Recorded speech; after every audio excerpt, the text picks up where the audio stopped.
உங்ககிட்ட இல்லாத பணமா இல்ல உங்ககிட்ட இல்லாத நகையா? மாடி வீடே கட்டிட்டீங்க, ஒரு 4-5 பேருக்கு சாப்பாடு போட மாட்டீங்களா என்ன?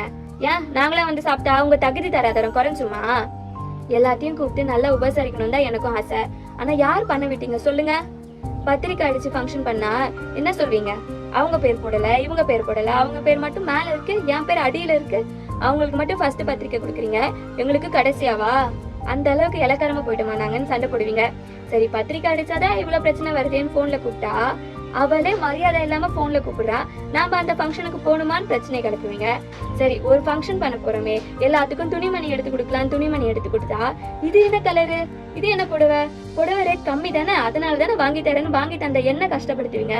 ஃபங்க்ஷனுக்கு வரவங்க வயிறு நிறைஞ்சு சாப்பிட்டு போகணும்னு 10 வெரைட்டி போட்டா பணம் வச்சிருக்கிற திமிரில ஆடுறீங்கன்னு சொல்வீங்க.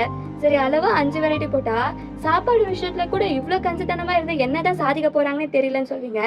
கஷ்டப்பட்டு சம்பாதிச்சு பேங்க்ல கடன் வாங்கி ஒரு வீட்டை கட்டினா வந்து வீட்டை படுத்து என்ன சொல்வீங்க? வீட்டு டைல்ஸ் நல்லா இல்ல, ஜன்னல் சரியா இல்ல, வாஸ்து சரியில்லை, காத்தே வர மாட்டேங்குது, ஒரே கொசு தொல்லையா இருக்கு, இன்னும் கொஞ்சம் வீட்டை பெருசா கட்டிருக்கலாமேன்னு குறை சொல்வீங்க. இதே பெரிய வீடா கட்டியிருந்தா 4 பேருக்கு எதுக்கு இவ்வளவு பெரிய வீடுன்னு சொல்வீங்க. யாராச்சும் ஒருத்தராச்சும் நல்ல மனசோட வந்து எங்களை வாழ்த்த போறீங்களா என்ன? எதுவும் இல்ல. அதனாலதான் நான் யாரையும் கூப்பிடல.